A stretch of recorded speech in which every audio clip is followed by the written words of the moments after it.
bersama-sama sentuh hati kami semua, agar kami punya hati yang menyembah Tuhan. Karena itulah yang Tuhan butuhkan untuk kami diberkati dan kami juga diurapi Tuhan.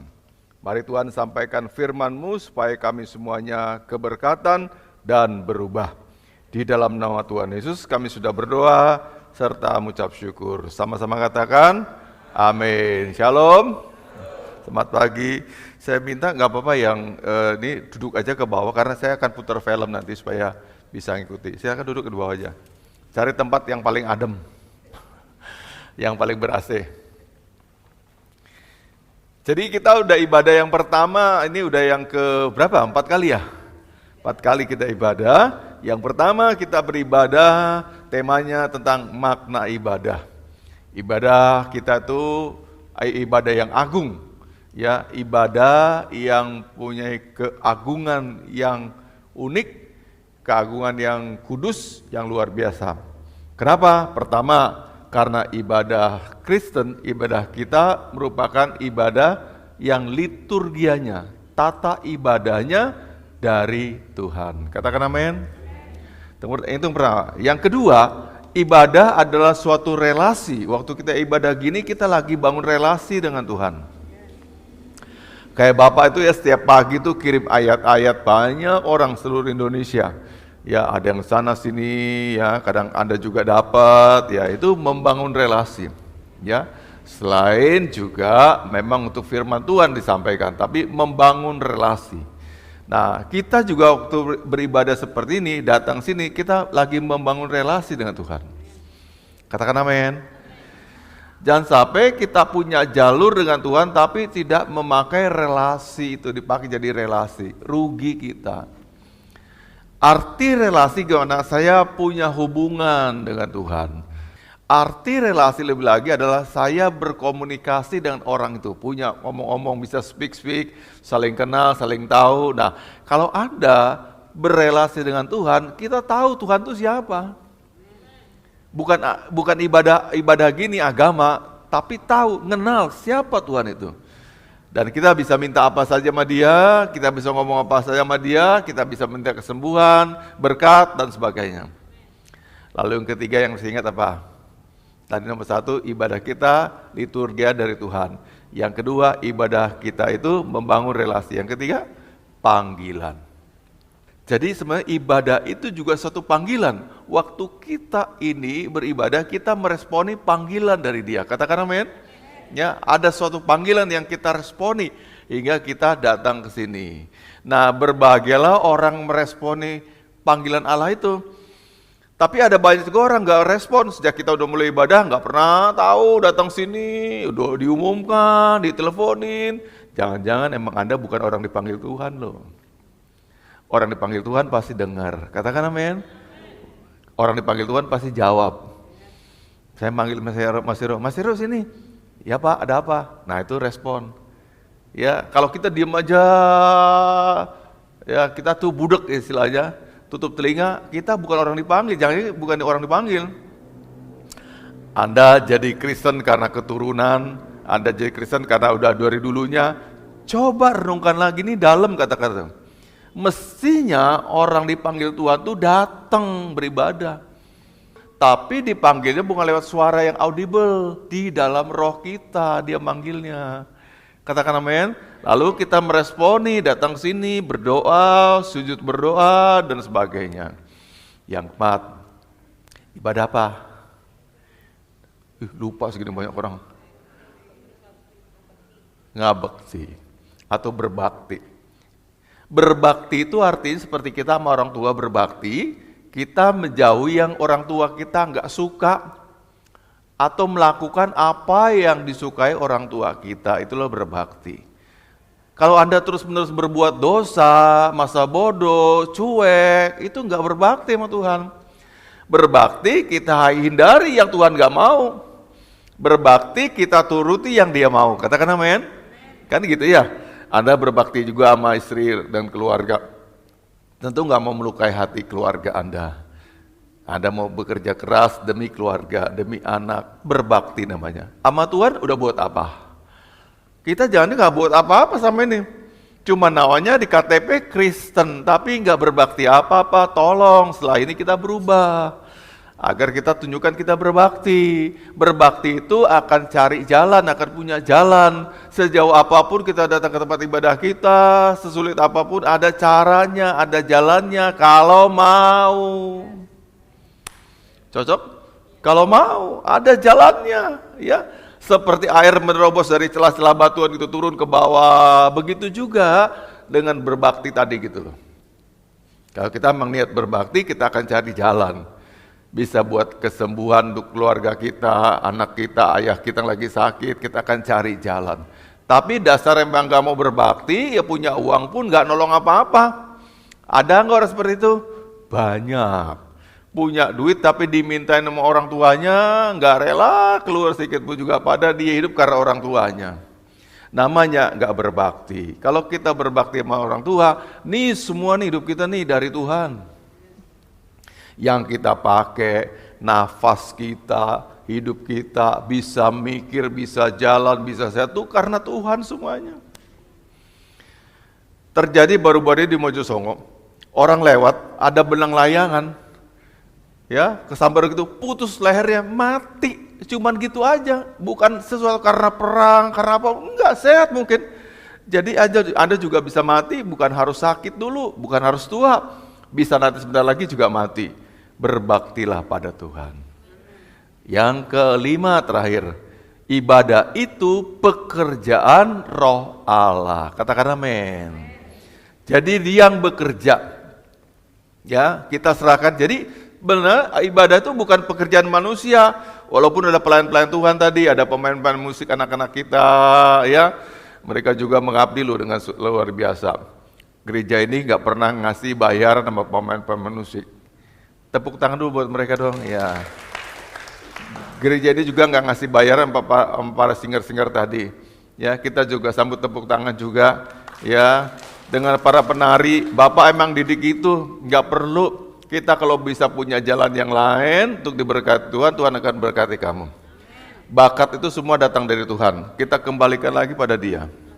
Tapi kalau kamu jadi full timer mengabdi di gereja ini sepenuh waktu, ya dia dapat gaji karena dia full time. Tapi kalau musik adalah sebagai, ya katakanlah selingan atau apapun, ya Anda berikan itu untuk Tuhan, cukup itu. Supaya kamu lancar rezekinya, dibukakan jalan pekerjaan, jodohnya dan sebagainya. Nah itu maksudnya gitu. Jadi itu ibadah pekerjaan roh. Lalu minggu yang ketiga kita belajar ibadah tuh kok ada yang ngalir, ada yang nggak ngalir ya. Yang langsung nyamber, vur, ada juga yang kayak netes, sulit banget. Air netes ada yang udah butir, pernah nggak lihat ya? Butirannya udah mau jatuh tapi nggak jatuh. Ya, nyangkut gitu, lama bertes. Ada juga ibadah kayak gitu loh. Amit-amit. Jangan terjadi di Genpil. Kita mau ibadah yang nyamber-nyamber. Depan sampai belakang, kiri kan kena sampai ke atas semua dilawat oleh Tuhan. Sampai heboh. Itu terjadi kalau ada dukungan. Kemarin ya, semua jemaat sama-sama mendukung. Nah, hari ini juga dipraktekkan masih juga lemah dukungan. Emang Genpil tuh masih begitu. Namanya Genpil. Masih sulit gerak ya. Pantatnya masih berat, nempel di kursi, gerakannya, semua, leader-leadernya sampai semua juga emang sekedar nyanyi. Nah mari kita rubah, kita jadi gereja yang antusias dalam Tuhan. Kita akan maju lagi sekarang dengarkan firman Tuhan tentang realitas penyembahan. Apa tuh realitas penyembahan? Kata realitas adalah artinya kebenaran tentang penyembahan. Realitas, kebenaran atau kenyataan atau fakta-fakta penyembahan itu apa? Jadi kalau judulnya realitas penyembahan artinya adalah kebenaran tentang penyembahan itu apa? The true worship. Apa itu artinya? Nah, kita akan belajar hari ini ya. Nah, firman Tuhan pertama-tama, beribadahlah kepada Tuhan Allahmu, ya. Worship the Lord your God, beribadah pada Tuhan Allahmu, dan dikatakan and his blessing. Dan dia akan memberkati rotimu, katakan amin, air minummu, dan ia akan jauhkan segala sakit penyakit. Oh ternyata asal punya makanan kalau nggak berkat itu nggak jadi daging, nggak jadi kesehatan, nggak jadi apa-apa. Dan untuk itu harus beribadahlah pada Tuhanmu. Tadi 5 yang ibadah itu dilakukan, 5 arti itu. Beribadah artinya berbakti, beribadah itu pekerjaan roh dan sebagainya. Itu dilakukan agar supaya Tuhan berkati roti yang menjadi makananmu dan air minumanmu. Katakan amin. Ada amin sekali lagi? Amen. Kalau Tuhan tuh berkati, roti itu kata orang atau makan itu kata orang bukan makan bergizi, itu rasanya kayak double pizza. Enak, sehat dan sebagainya. Berkat Tuhan kok. Orang Israel 40 tahun di padang gurun cuman makan roti mana dari surga. Sehat, tumbuh, cocok buat semuanya. Kita harus cari lagi mana roti mana itu sekarang. Bisa numbuhkan tulang-tulang kita, tidak ada osteoporosis, ya, nggak ada cancer, tidak ada laporan orang Israel lagi jalan di padang gurun itu yang menderita cancer sebagainya. Kan di kitab Ibrani di belakang dikatakan selama 40 tahun berjalan kakimu tuh nggak bengkak, pakaianmu tidak lusuh. Satu baju ya pakai terus 40 tahun nggak ganti-ganti. Luar biasa. Itu berkatnya kalau kita diberkati dalam ibadah kita. Intinya dari ayat ini begini, kalau ibadah kita tuh ibadah yang tenanan, yang sungguh-sungguh gitu. Intinya ya, kita tidak kekurangan. Kita tidak kekurangan. Firman Tuhan juga ada Mazmur yang lain berkata, singa-singa muda mati kelaparan. Tapi orang yang mencari Tuhan tidak kekurangan sesuatu pun yang baik. Katakan apa itu yang baik? Gajinya gede, dapat. Kesehatan dapat. Apalagi? Relasi ada, kenalan ada, orang buka hati ada. Tidak kekurangan sesuatu pun yang baik. Rugi kalau enggak sungguh-sungguh ibadah. Rugi. Ini ayat ini. Keluaran 23, 25. Beribadalah kepada Tuhan Allahmu, maka Dia akan memberkati roti yang jadi makananmu, air minummu, dan Dia akan jauhkan segala sakit penyakit. Halo? Gitu ada penyakitmu datang ke rumah kita? Hei, ngapain? Dibentak lu sama Tuhan. Go away, pergi sakitnya. Anda bebas. Orang lain kena corona, Anda bebas. Mau datang ke rumah diusir. Mau terbang ke arah Anda diusir. Itu kerjaan siapa? Dia. Kenapa? Siapa Anda untuk bisa gitu? Ibadah, orang ibadah. Amin. Orang ibadah dapat berkat kayak gitu. Kalau nggak ibadah ya terserah. Ibadah itulah berkatnya. Jadi kalau mau tahu apa berkatnya, segalanya, makanan saya, minuman saya, kesehatan saya, keluarga saya, itu dipelihara oleh Tuhan. Tuhan jadi penjaminnya. Klik lagi berikutnya. Saya maaf ya, nggak pakai gini. Kalau Bapak pakai face shield, tadi saya pakai, itu suaranya beda. Ya, nggak di sini dengarnya, tapi waktu recording, untuk yang rekaman, untuk yang sore jam 6 tuh beda suaranya. Jadi saya pakai gini, tapi ntar saya pakai lagi ya. Nah sekarang ini yang pertama, kebenaran yang pertama tentang worship, tentang penyembahan. Nah firman Tuhan kita baca sama-sama ya. Alkitab adalah firman Allah, tidak bisa salah, tidak mungkin bohong, sebab Alkitab adalah firman Allah. Ya, 2, 3. Maka kamu akan minta tolong kepadaku, kamu akan datang untuk berdoa kepadaku, dan aku akan menjawab doamu. Kamu akan mencari aku dan menemukannya, aku sebab kamu mencari dengan sepenuh hati. Realitas ibadah, kita yang cari Tuhan. Katakan amin. Katakan amin. Tidak pernah terjadi satu ibadah yang Tuhan sibuk kumpulin orang. Kita ada niat cari Tuhan, lalu Tuhan memberikan dirinya ditemui oleh kita, Tapi dengan syarat yang datang cari Tuhan itu hatinya sungguh-sungguh. Katakan amin. Sungguh-sungguh. Modalnya adalah hati. Katakan amin. Jadi bukan harus musiknya bagus, alat musiknya mahal, pemainnya canggih, penyanyinya canggih, tapi nggak dengan hati. Itu namanya entertainment. Hiburan, kayak kita nonton TV di Indosiar, acara dangdut, nah itu kayak gitu. Tapi kalau datang sungguh-sungguh, musiknya nggak heboh, tapi banyak mujizat terjadi. Sebab dia hadir. Katakan amin. Ya, ini buat kita semua pelajaran loh ya. Jadi yang penting ini hati. Ya, kata firman begini. Kamu mencari aku dengan sepenuh hati. Apa Anda datang sini cari Tuhan dengan sepenuh hati?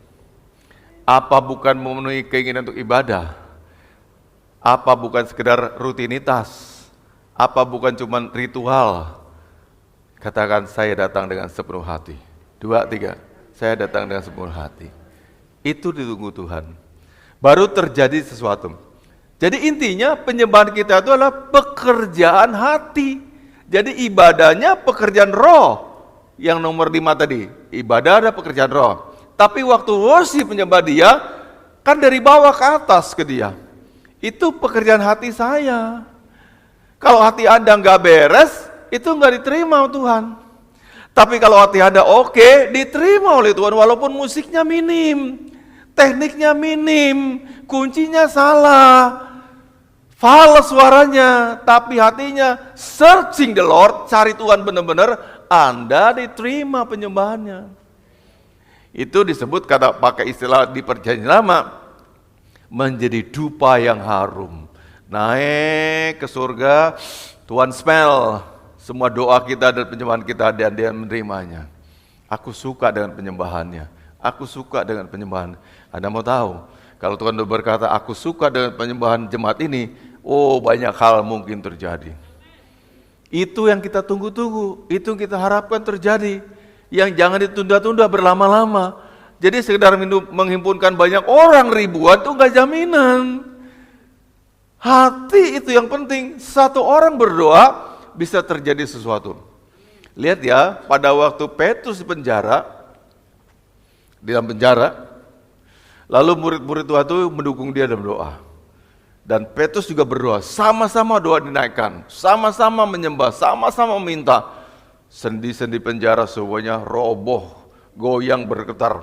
Sampai rantai ikat kaki dia juga lepas semuanya. Kuasanya luar biasa. Perbuatan Tuhan di masa lalu itu terjadi lagi di sini. Dan akan terjadi terus kalau kita menyembah Tuhan dengan hati kita yang luar biasa. Akan terus terjadi. Dan itu diharapkan. Pada waktu kita datang beribadah, tidak sekedar saya mau menunjukkan, I want to show my preach. Saya cuma menunjukkan saya gimana ahli berkhotbah. Saya ingin menunjukkan saya pintar bernyanyi. Saya akan tunjukkan sebagaimana saya menarinya luar biasa. Bukan itu, tapi dibalik. Saya berharap Tuhan lakukan sesuatu pada saya. Saya butuh Tuhan. Saya butuh dia mengangkat penderitaan saya. Saya butuh angkat kesepian saya. Saya butuh Tuhan menemani saya di sakit saya dan sebagainya. Itu. Dan itu kata Tuhan, yes, you will. Kamu akan dapat itu. Itu yang kita tunggu. Sampai Tuhan berkata, yes, you will. Kamu dapat tuh, you get it. Nah, kita berharap itu terjadi terus. Setiap orang kalau mengalami, cuma sedikit yang hadiri ibadah ini ya. Saya percaya kalau kita ngalami semuanya beda. Katakan amin. Tiap keluarga datang, udah pakai mobil, beda nggak? Beda, karena mau mobil Bapak Gembala. Besok semua orang bawa mobil, kok bisa Pak? Dia nggak bisa ini.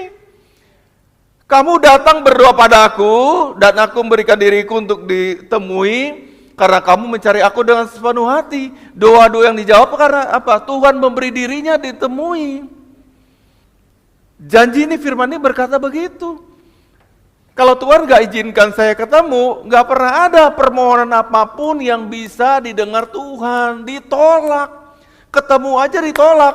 Tapi kalau bisa masuk ke hadiratnya, ngomong sama Tuhan, Tuhan, iya. Pak, aku minta satu lagi, apa? Tadi permohonan pertama udah Bapak kabulkan, saya terima kasih. Satu lagi, gereja kami lagi membangun, Pak.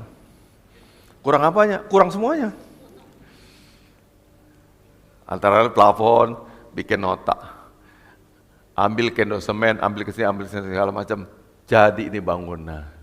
Karena ketemu. Anda nggak ketemu Tuhan, maka nggak ada yang berubah. Itu masalahnya. Nggak ada yang berubah hidup kita. Sama dulu miskin, ketemu pertama kali sama bapak miskin, sekarang juga gitu. Mau berubah? Nyembah yang sungguh-sungguh. Sampai ketemu dengan Tuhan, dan Tuhan akan kabulkan segala doa dan permohonanmu. Katakan amin. Ternyata segampang itu, tapi kita juga di prakteknya lemah. Yuk mari kita benahi lagi praktek kita, agar lebih sungguh-sungguh lagi dalam Tuhan. Katakan amin. Everybody, semua orang bisa berubah hidupnya. Katakan. Dan tidak ada nasib ya, dari dulu Bapak ngajar tidak ada nasib loh. Kalau nasib tuh ditentukan dari sono kayak gitu. Kamu memang nasibnya miskin, seolah-olah saya miskin terus. Ngapain dilahirkan kalau untuk jadi orang miskin? Tolak itu. Enggak dong, Tuhan punya rencana. Yeremia 29 yang ke-11, coba multimedia buka. Ini cut dulu, Yeremia 29 ayat ke-11. Kita sama-sama baca. Tuhan punya planning, Tuhan punya rencana, katakan amin. Nggak mungkin orang dilahirkan, kamu miskin selamanya. Oh no, tolak itu dalam nama Yesus. Ya, tolak, tidak gitu. Tuhan punya rencana, yang jelas Tuhan punya rencana. Ya, baca sama-sama ya. Sebab aku ini mengetahui rancangan-rancangan apa yang ada padaku mengenai siapa? Kamu. Ya, kamu. Tuhan punya rencana tentang kamu. Demikianlah firman Tuhan, yaitu rancangan damai sejahtera tuh. Apa dimiskin-miskinkan kita lahir ke dunia? Tidak. Damai sejahtera. Damai sejahtera ini bahasa Indonesia yang lain adalah sentosa. Sentosa itu bisa makan, tenang uripe, bisa tidur nyenyak, itu damai sejahtera. Bukan damai sejahtera kalau dikejar-kejar musuh, kesakitan dan sebagainya, ya itu enggak damai sejahtera. Tapi damai sejahtera itu sentosa. Lalu kemudian dan bukan rancangan kecelakaan. Hello, enggak dirancang begitu. Hidup untuk digelas kereta gitu. Nasibnya gitu. Oh, enggak ada nasib. Dia yang meleng ketabrak kereta. Halo? Bukan rancangan kecelakaan, tolak, selalu confess firman Tuhan. No! Kau tidak rancangkan kecelakaan untuk aku. Katakan amin. Orang lain banyak di PHK tuh kecelakaan buat dia. Buat saya enggak. Tolak tuh. Aku tidak pernah di PHK. Aku akan kerja terus. Bahkan aku akan mengabdi terus. Seumur hidupku akan produktif. Akan datang segala yang baik. Pagi-pagi begitu buka mata kalau Bapak berdoa, segala yang baik datang kepadaku. Dan menjauh segala yang tidak baik dalam diriku. Segala yang baik datang, rezeki datang yang baik. Anugerah datang yang baik, kesehatan yang baik datang, sukacita yang baik datang, semua minta yang baik datang. Karena firman Tuhan, bukan rancangan kecelakaan. Berikut bawahnya. Ya. Untuk memberikan kepadamu hari depan yang penuh pengharapan. Kalau miskin mah nggak ada pengharapannya. Mau makan nggak bisa.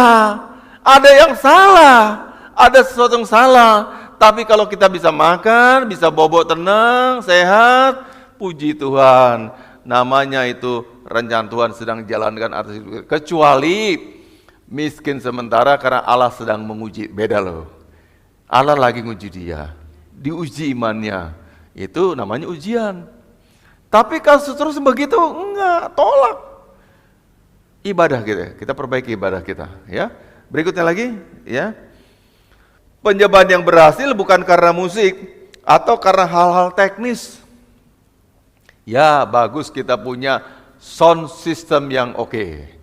Katakan amin. Ya, tapi itu enggak menjamin ada urapan terjadi hal-hal yang supranatural. Juga bukan karena kualitas atau bobot yang lain, tapi karena hati kita, hati yang menyembah itu berkualitas di hadapan Tuhan, berbobot hatimu. Allah suka dengan penyembahanmu, Allah suka dengan gayamu menyembah, Allah suka dengan hatimu. Itu intinya. Waktu dia suka dengan Anda, nggak ada lagi yang nggak dikasihinya. Jadi pekerjaan menyembah itu nggak kosongan, yang sia-sia kita kerjakan dan nggak ada apa-apanya. Ada nothing, tidak. Ada sesuatu, ada upah bagi penyembah-penyembah. Katakan amin. Ada sesuatu, ada harga yang dibayar. Datang pagi-pagi, waktu masih ngantuk, ya tidur mau diterusin lagi, tapi kita lawan, kita berjuang.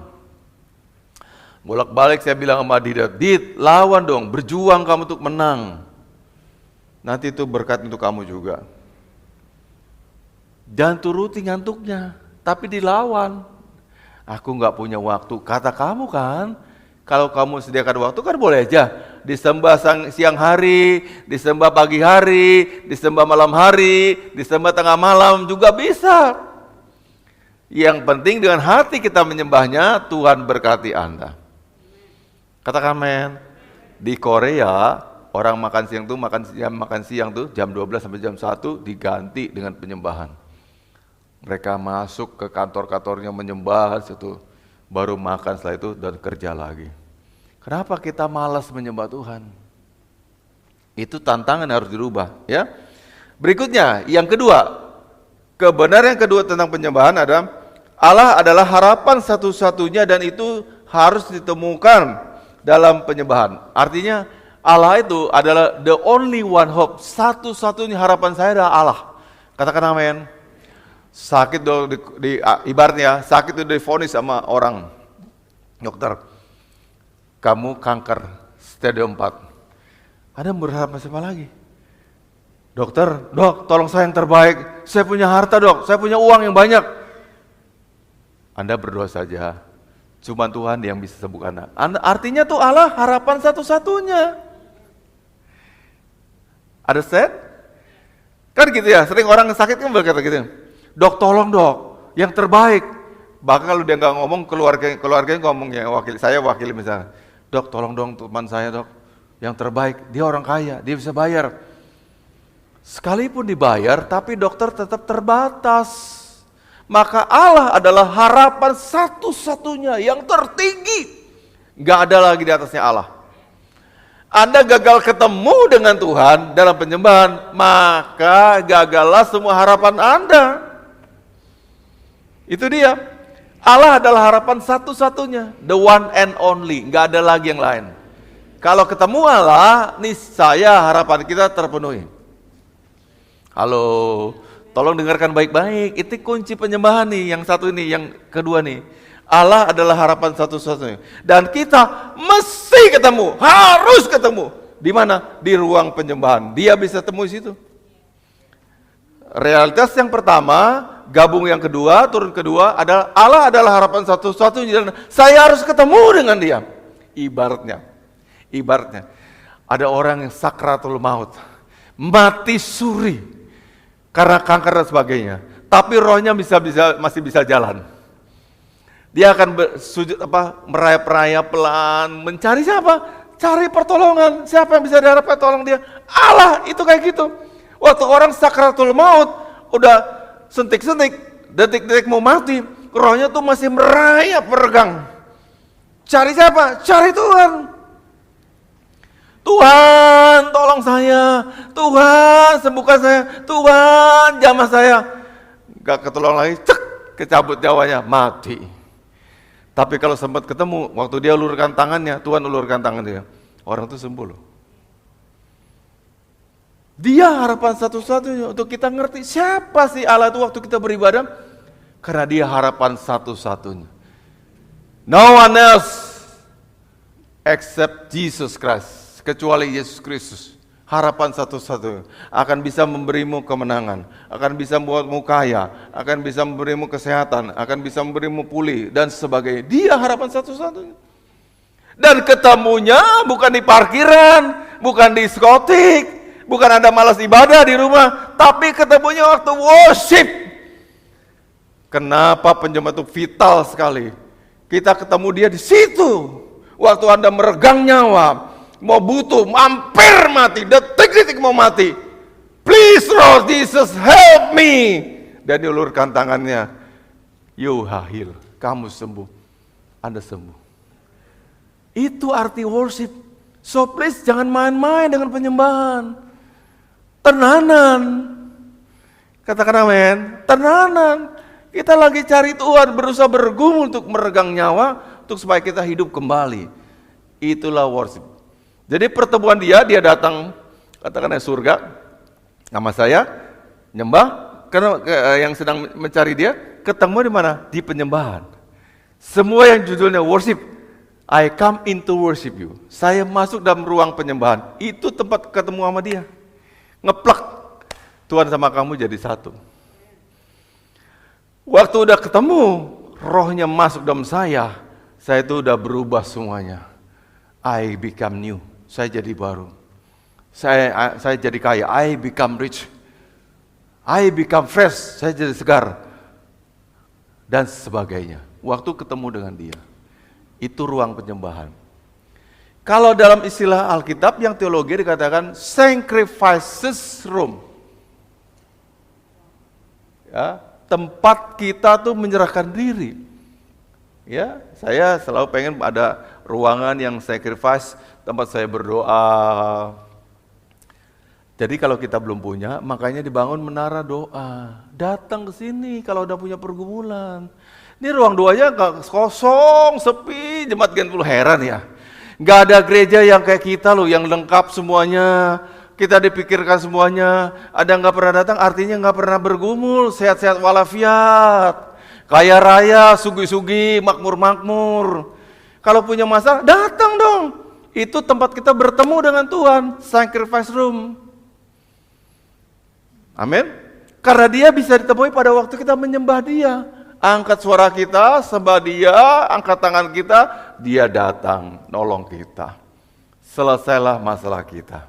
Itu artinya worship. Jadi waktu kita menyembah dia dengan segala kepura-puraan dan tidak terjadi sesuatu, kita nggak menyembah dia sebenarnya. Tapi bergaya ikut-ikutan orang menyembah, namun kosong.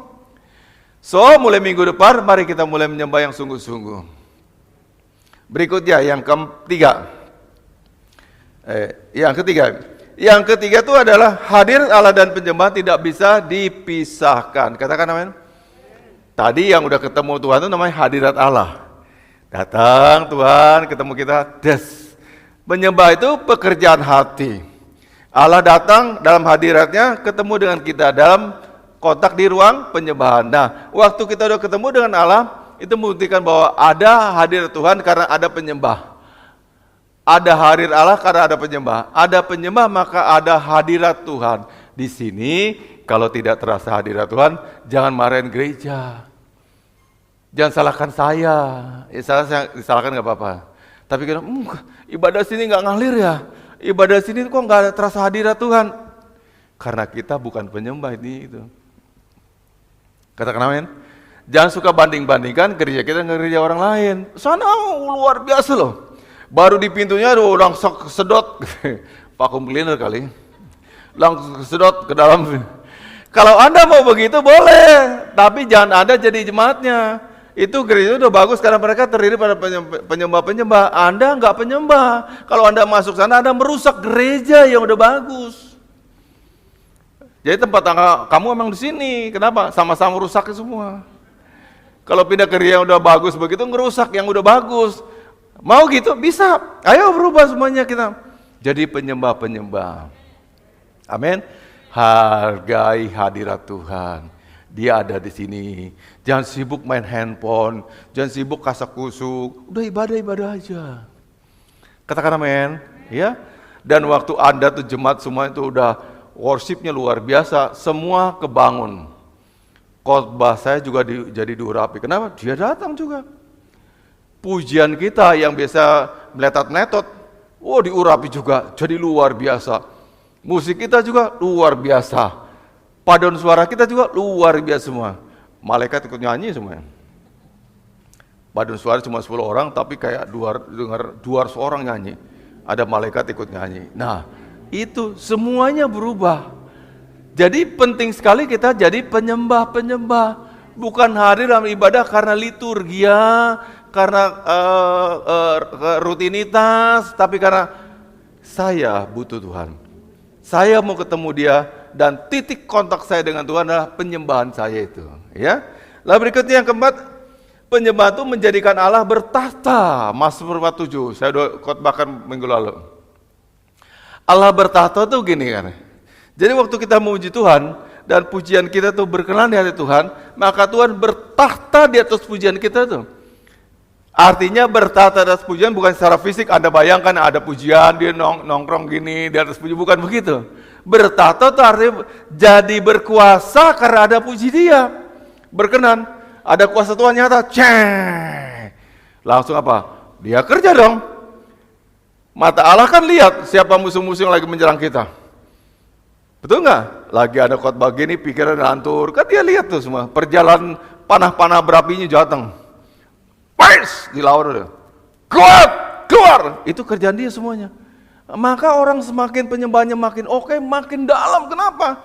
Dibentengi oleh Allah setelah Allah, sejak Allah bertahta di atas pujian kita. Artinya kemenangan terjadi waktu Tuhan bertahta di atas pujian kita. Jadi salah kalau pujian itu Anda malah nggak mau nyanyi, nggak terbuka mulutnya, nyanyi, puji Dia agar supaya tadi Allah bertahta di atas pujian, lalu Allah take over, ambil alih semuanya. Dia yang pegang kontrol. Kita keadaannya sakit-sakitan dan dia berkata,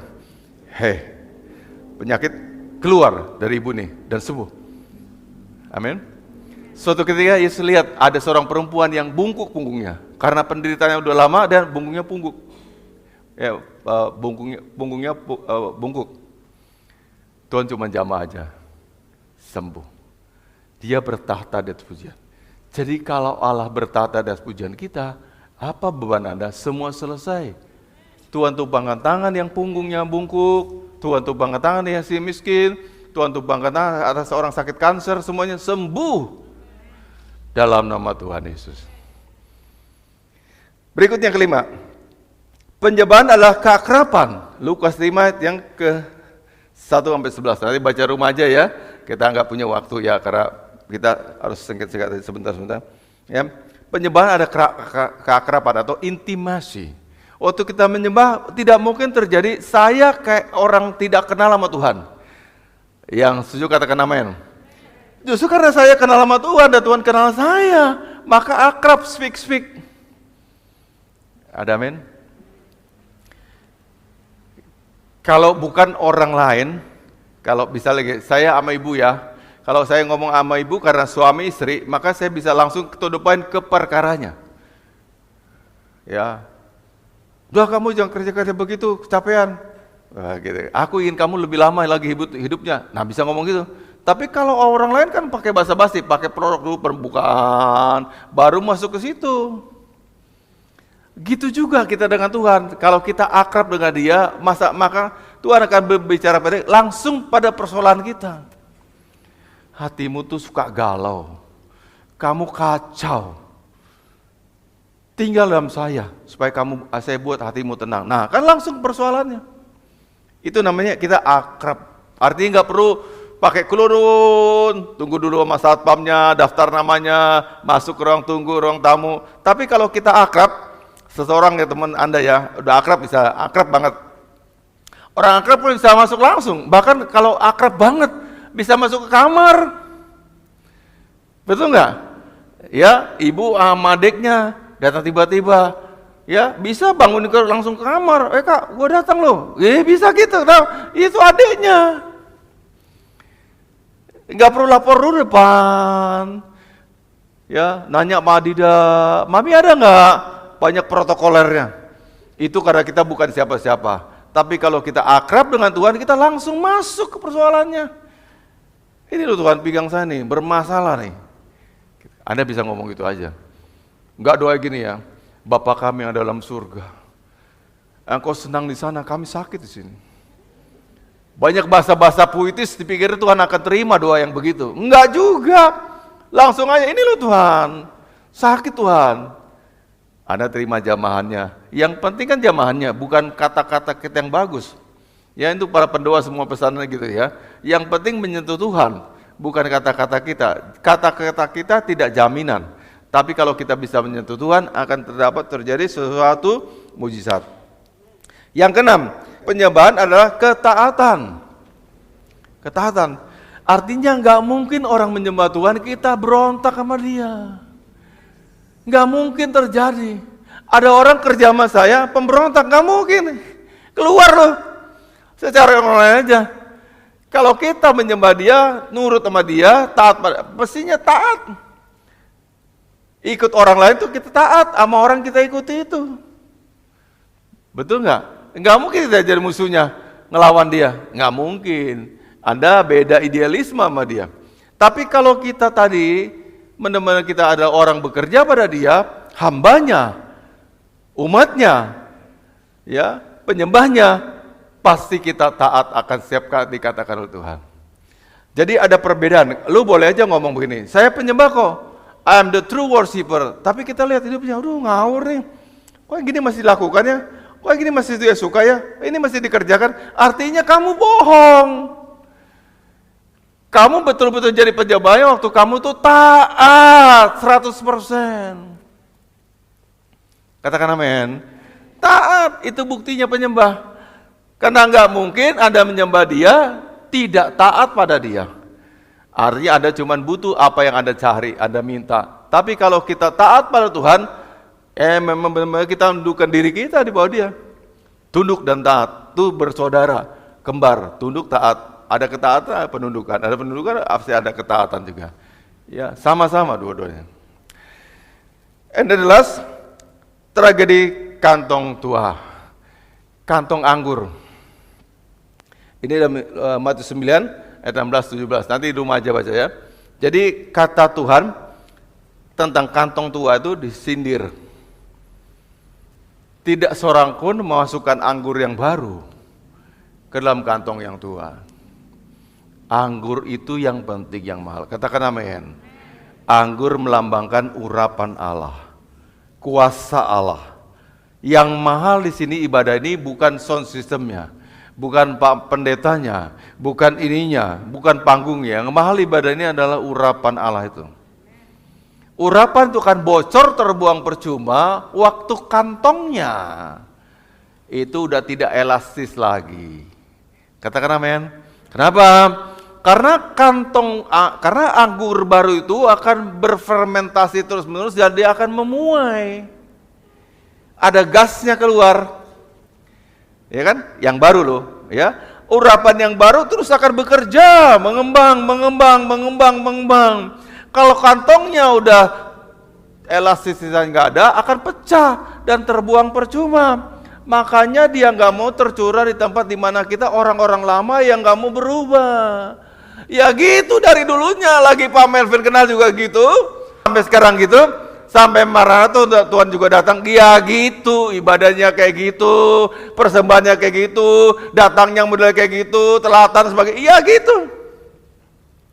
Aku tuh Ciren bisa tahu, kalau lapor gini, ini nggak ibadah, iya dari dulu gitu. Kok bisa tahu? Iya Pak, dari dulu nggak pernah ibadah, emang segitu rohnya. Jangan pandang Bapak nggak tahu loh orang. Sekali lihat tahu, ini orang baru datang lagi. Ini baru datang lagi. Ini nggak pernah datang, terus tahu kenal jemaat. Orang cuma segini kok. Tambah lagi apa yang nggak ibadah nih, yang umas kan nggak bisa ibadah. Bapak hafal juga. Siapa yang suka-suka datang? Siapa yang nggak datang juga? Nah kalau gayanya nggak berubah, terus dia adalah kantong yang lama. Mau dicurahkan kuasa, mati dia. Kalau enggak urapan terbuang percuma. Jadi Anda harus berubah supaya anggur baru itu tercurah di sini. Kalau kita ujian anggur baru Tuhan sudah punya, Tuhan sudah siapkan. Dia memberikan pada kita, tapi dia juga kantongnya masih begini. Kalau saya curahkan, kamu akan sia-sia, terbuang percuma. Tidak menjadi kesembuhan, tidak menjadi mujizat, tidak menjadi memperkaya kamu, semuanya sia-sia terbuang. Kenapa? Kantongnya kantong lama. Jadi kata kantong menunjuk pada pribadi saya dan Anda. Berubah supaya kita bisa terima yang baru. Satu lagi, kantong lama itu juga dulunya pernah muda, katakan amin. Dia pernah muda, elastis banget. Waktu Anda baru bertobat, nyembah Tuhan, cus langsung sambar, langsung nangis berbespili. Kenapa? Kantong kulit baru waktu itu, maka terima anggur baru terus. Udah gitu kebiasaan, malas, nggak pernah ibadah segala macam. Ya kantong tua, yang kalau curahkan tiba-tiba itu jebol, terbuang percuma. Jadi intinya penting kita membarui terus-menerus manusia kita itu supaya kita bisa terima mujizat. Dibarui lagi. Untuk mujizat hari ini butuh kantong yang baru. Sementara sakitnya baru kemarin. Selama ini aku sehat loh, dok, bilang sama dokternya. Nggak tahu kenapa aku nyeri nih, pinggang gini, segala macam gitu. Dan nggak sembuh-sembuh. Itu mudah Allah sembuhkan. Tapi Tuhan berkata mau menyembuhkan, kamu kantong yang lama. Kalau aku curahkan, mati kamu. So kita perbaiki dulu diri kita supaya nanti kita jadi kantong kulit yang dibaharui. Dan kuasanya bisa tercurah dalam diri kita. Ini satu sindiran juga, yang merasa ya berubah, tapi jangan cuma merasa, nggak berubah-berubah, ya. Kenapa hidup kita nggak berubah? Karena tadi kita kantong kulit tua yang nggak mau berubah, jadi muda lagi. Kembali jadi elastis. Dulu kalau dengar, katakan Yesus terbesar, langsung itu kantong kulit muda. Kantong kulit baru, gampang, peka, sensitif. Katakan dia cintaku. Sekarang mau lagu semelankolis apapun, datar aja. Lirik lagu juga nggak tahu. Persembah juga nggak ngerti, nggak pernah ngasih. Semuanya nggak pernah tahu. Itu kantong kulit yang perlu dirubah. Katakan amin. Ada seorang pernah berkata gini sama saya, Pak, gimana caranya kekeluargaan kita kayak dulu tuh dihidupkan kembali kayak dulu? Itu bukan soal saya hidupkan apa enggak hidupkan. Kalau Anda emang enggak mau bergabung, berfellowship, kerja bakti bareng-bareng, ya Anda yang jadi kantong kulit lama. Yang lain pada datang kok, Anda nggak pernah mau datang, namanya kantong kulitnya Anda yang tua. Ya ini masuk muda, terus kita udah tua, udah usang, udah terkoyak-koyak itu kita merasa sesuatu terhilang. Sebenarnya Anda yang jadi tua. Itu kantong kulit tua tuh Anda. Kalau Anda mau dimudahkan lagi, diremenyakan lagi, kita akan nikmati lagi hadirat Allah. Sudah dulu ibadah kita. Ya, kita berdoa sekarang. Bapak Surgawi, terima kasih kami diberkati oleh firman-Mu dan kami mau jadi penyembah-penyembah Allah yang luar biasa, yang Kau rapi, Kau pakai dengan luar biasa. Sekarang saya mau berdoa untuk para pemuji agar berdiri tempat-Mu. Saya berdoa untuk Anda semua para pemuji, singer-singer.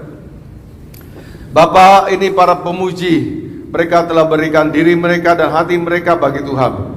Pakailah mereka di sini dengan urapan Allah yang luar biasa, hingga mereka juga bisa membangkitkan hadirat Allah di sini. Dipakai Tuhan secara luar biasa, mengagumkan, dan Tuhan buat mereka diurapi dan urapan yang luas, yang lebar dan dalam. Dan kami juga berdoa supaya hidup mereka pribadi-pribadi dipakai Tuhan juga lebih lagi, bahkan dikhususkan untuk kemuliaan bagi nama Tuhan. Makasih Tuhan. Saya sekarang berdoa untuk para pemusik, ya semua pemusik berdiri. Tuhan, ini anak-anak-Mu yang berdiri, para pemusik. Mereka juga telah mengabdikan dirinya dan hidupnya untuk melayani Tuhan. Pakailah mereka Tuhan tanpa batas. Tanpa batas, tanpa batas.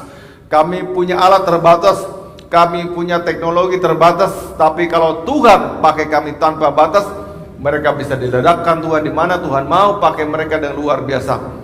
Pakai mereka jadi imam-imam musik yang akan membawa para jemaat Tuhan masuk dalam hadirat Tuhan. Berkati juga semuanya agar mereka juga punya roh leadership, memimpin orang lain masuk dalam hadirat Tuhan. Dan saya berdoa dalam nama Tuhan Yesus, mereka semakin dipakai dan diurapi Tuhan. Saya berdoa untuk para penari sekarang, Ya, pemusik dan tugas saya boleh naik lagi kembali lagi. Para penari agar berdiri di tempat masing-masing. Tuhan, saya berdoa untuk para penari anak-anakmu agar Tuhan juga berkati dan urapi mereka. Mereka bukan sekedar tampil untuk dilihat orang lain, tapi biarlah mereka tampil karena mereka ingin menginspirasikan pada Allah, pada orang lain tentang Allah. Urapi mereka semuanya dengan urapan yang luar biasa, urapan yang dahsyat, urapan yang double porsi, yang akan membuat kami semuanya dipakai Tuhan dengan luas tanpa batas. Berkatilah jemaatmu juga semuanya, buat kami punya hati menyembah, hati yang mengerti tentang prinsip-prinsip penyembah seperti sudah diajarkan tadi. Berkati semuanya jemaat Tuhan, hingga kami menjadi orang yang doyan berdoa, doyan menyembah, suka berdoa, dan suka berhubungan dengan Tuhan. Dan kami berdoa juga Tuhan Yesus untuk membangun gereja ini, agar Tuhan juga selesaikan semuanya. Kami percaya kami punya Allah yang intim dengan kami. Karena itu kami teriakkan dengan lantang, Tuhan, kami butuh Engkau supaya Tuhan curahkan berkat-Mu untuk gereja-Mu, agar gereja selesai tuntas paripurna dan nama Tuhan dipermuliakan. Dalam nama Yesus kami sudah berdoa dan ucap syukur. Sama-sama katakan amin.